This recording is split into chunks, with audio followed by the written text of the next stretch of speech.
دنیا کی سب سے بڑی کمپنی کے مالک اسٹیو جابس نے کون سے 3 اصول اپنا کر اتنی بڑی کمپنی کھڑی کی جسے اگر آج ہم اپنی زندگی میں اپنا لیں تو یقیناً کامیاب ہو سکتے ہیں۔ 2005 میں اس نے اسٹینفورڈ یونیورسٹی میں خطاب کرتے ہوئے دنیا کو حیران کر دیا جب اس نے بتایا کہ وہ کبھی بہت غریب ہوا کرتے تھے۔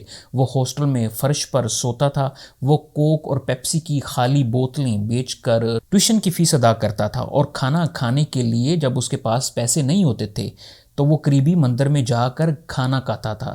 انہوں نے اپنے خطاب میں کہا، اگر آپ بھی کامیاب ہونا چاہتے ہیں تو ان 2 اصولوں کو اپنی زندگی کا حصہ بنا لیں۔ نمبر 1، موت۔ موت دنیا کی سب سے بڑی حقیقت ہے۔ کوئی بھی انسان موت سے نہیں بچ سکتا۔ اگر ہمیں یہ پتا ہو کہ ایک وقت پر ہم نے مرنا ہے تو ہم ہر کام اچھے طریقے سے کریں گے، لوگوں سے اچھی طرح برتاؤ کریں گے اور لوگوں کے لیے کام کریں گے۔ نمبر 2، اپنے کام سے محبت۔ ان کا کہنا تھا کہ جب تک ہمیں اپنے کام سے محبت نہیں ہوگی ہم کوئی کریٹیوٹی نہیں کر سکتے۔ اگر ہمیں اپنے کام سے محبت ہوگی تو ہمیں وقت کا احساس نہیں ہوگا، ہم اس میں مگن ہو جائیں گے اور ہم اپنے کام کو انجوائے کریں گے۔ دوستو، اگر یہ ویڈیو آپ کو اچھی لگی ہے تو چینل کو سبسکرائب ضرور کر لیں۔